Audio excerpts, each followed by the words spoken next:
bad news recently for extreme right-wing conspiracy theorist and bath salt spokesmodel Alex Jones, because it looks like his website InfoWars just lost their war on info.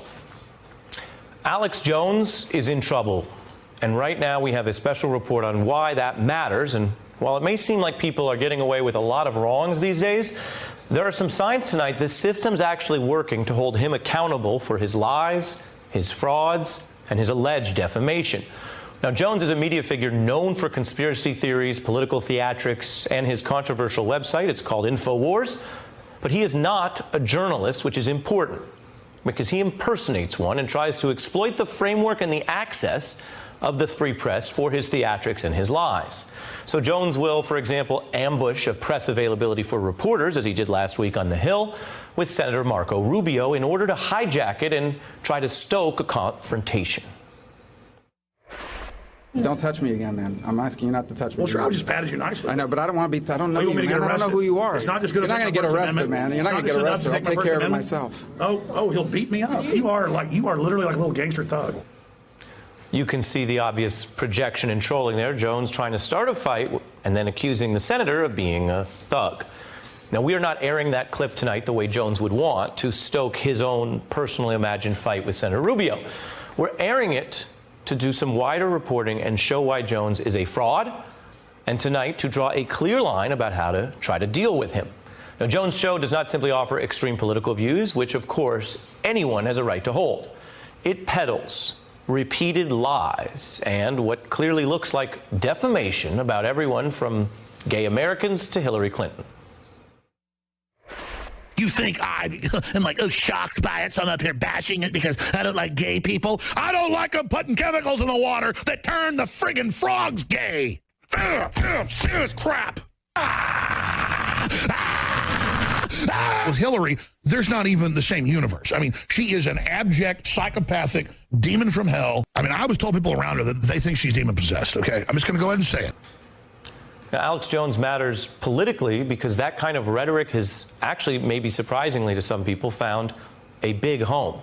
He's not a random voice with no access to power. His website drawing over 1 million visits just last month. His show once topped 2 million subscribers on YouTube. More on how that's changing in a moment. And his media empire is earning millions of dollars and giving him a direct audience with, yes, President Trump. Jones even claims Trump personally called him after the election to thank him for his help. And Trump's White House took the unprecedented step of giving press credentials to Jones' outlet, InfoWars, as recently as last year. A Washington Post columnist called that move disgusting. Now, as a candidate, Trump went directly to Alex Jones to appeal to him and his audience, praising Jones' amazing reputation. Associated Press and others are reporting that it's a secret deal with Turkey, with the Germans, with Merkel, the admitted socialist, to bring in millions of radical Islamists. You said months ago, bomb the oil of ISIS, and the mainstream media laughed, and you're in trouble for saying the sky is blue. Well, I was right about that. I was right in saying in a book that I wrote, you covered it really nicely. I appreciate it. I just want to finish by saying your reputation's amazing. I will not let you down. You will be very, very impressed, I hope. And I think we'll be speaking a lot. A year into office, you'll be saying, wow. So Alex Jones matters because of that political influence and the support from the Trump White House. And his operation poses a challenge for institutions that typically welcome more voices to the table, like the press or the tech community. But we're reporting on this tonight because there is progress in the effort to hold Jones accountable for his lies and in basically trying to deal with his defamation. It's important to get this right in the media, in our society, because it can prevent future abuse. Now, right now, Jones is under public, legal, and business pressure that could constrain his empire and his influence, as the New York Times was reporting this week. There is, of course, a right to speech in America, but there is no right to defame or defraud. And several of the grieving families in Sandy Hook have been leading the way, arguing enough is enough. They are suing Jones for his alleged defamation and his role in provoking public threats against them. They're asking courts to make him stop and punish him for claims that he's made that we are not going to dignify by repeating tonight. What we will repeat is Veronica de la Rosa. She lost her son, 6-year-old Noah Posner, who was killed in that shooting. and she's publicly calling for Jones' reckoning. If there's a choice that's made over a relentless period of years to peddle falsehoods and to profit from them, then there has to be a day of reckoning.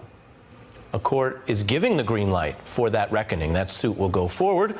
And tech companies, meanwhile, cracking down on Jones, determining he's more of a liar and an alleged defamer than a legitimate publisher. So Twitter just issued a permanent ban. Apple cutting his show from its lucrative App Store, and Google cutting him from YouTube, and Facebook also issuing a ban. The New York Times estimates Jones could lose millions from those bans. And Jones has replied by asking Trump for help. Mr. President, America knows you're real. If you come out before the midterms and make the censorship the big issue and them trying to steal the election, trying to stop you and every American from having their speech by defaming me, lying about what I've done, Soros financing fake lawsuits to give it legitimacy, and now deplatforming me. The part about deplatforming is true, and while Trump isn't citing Jones right now, he recently launched a big attack on tech for, yes, how they treat conservative voices. That's a theme Don Jr. just hit on in a new interview. You have Google that controls 91 and change % of the searches. If they're only filtering content from one side and they're not doing it on the other, or they're sort of pretending to do it on the other, and it's happening time and time again, and there's only one side complaining about it happening. Experts have not detected that kind of deliberate bias in Google searches, but this crackdown is already hurting Jones' revenue. He uses the internet to sell items ranging from conspiracy bumper stickers to questionable health supplements, which he then touts in his program. This photo was just taken a few days ago. And it wasn't just that my weight loss accelerated. My muscle mass increased. My stamina, my energy levels exploded. Super Male has the key concentrated natural compounds. That is a special key to Jones' empire. It generates over $5 million in revenue over just 1 year back in 2014. If the public legal and financial crackdown on Jones works, what's happening right now, we'll all be able to see in public if he sticks to his claimed politics or loses that appetite when it's harder to sell his supplements.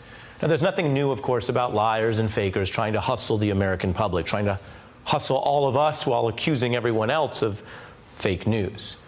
But we are dealing with some troubling new dynamics here. There's the internet, which can amplify those lies, and there's an administration in power that's eager to support them, which makes it even more vital for all of us to confront this and set standards.